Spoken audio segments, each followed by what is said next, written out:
ფონდის დამფუძნებლების საქმიანი ვიზიტი გერმანიაში. ტელეკომპანია Plus TV-ს საინფორმაციო მხარდაჭერით.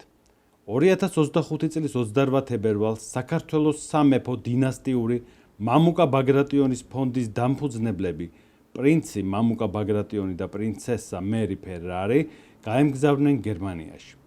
ქალაქ ბადენ-ბადენში, ევროპის ქვეყნებში ფონდის წარმომადგენლის და ორდენის კავალერის ბატონი რაინერ რუგეს მხარდაჭერით და მიწვევით.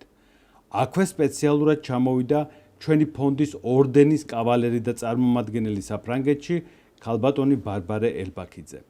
ბევრ საპატიო სტუმართან ერთად ევროპის სხვადასხვა ქვეყნებიდან აქ იმყოფებოდნენ ჩვენი ფონდის ორდენის კავალერი, საქართველოს კარატეს გაერთიანებული ეროვნული ფედერაციის პრეზიდენტი ბატონი გოჩა სურმანიძე მეუღლესთან ქალბატონ ირმა ცენტერაძესთან ერთად. ულამაზესი ატმოსფერო, მასპინძლობა და მნიშვნელოვანი საქმიანი მიმართულებები განისაზღვრა ქალაქ ბადენ-ბადენში. ამის შემდგომ ფონდის დამფუძნებლები გაემგზავრნენ ქალაქ მიუნხენში, ფონდის ორდენის კავალერთან და წარმომადგენელთან გერმანიაში პრინც ნოდარ ბაგრატიონთან.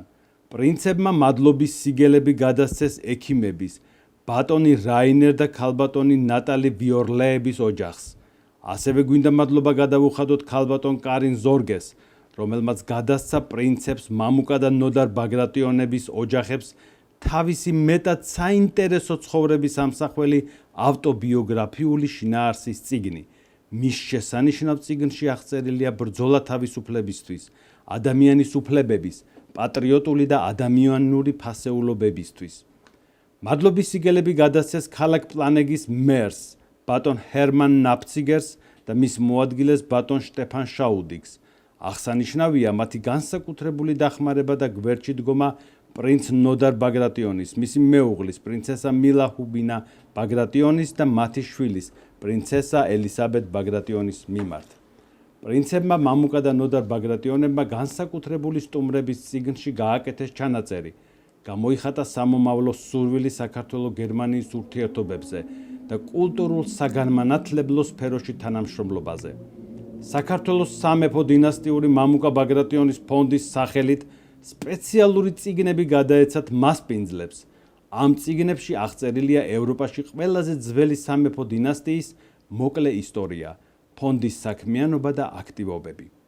ქალაქ პლანეგის მერის ოფიციალურ ვებგვერდზე დაიდო ინფორმაცია სათაურით მეფური ვიზიტი. ქალაქ პლანეგის ადგილობრივ გაზეთში დაიბეჭდა აღნიშნულ ვიზიტზე ინფორმაცია. დეტალებს ამ ვიზიტზე შეიტყობთ პარასკევს მამუკა ბაგრატიონის საავტორო გადაცემაში ჩვენს არხზე ბაგრატოვანანი.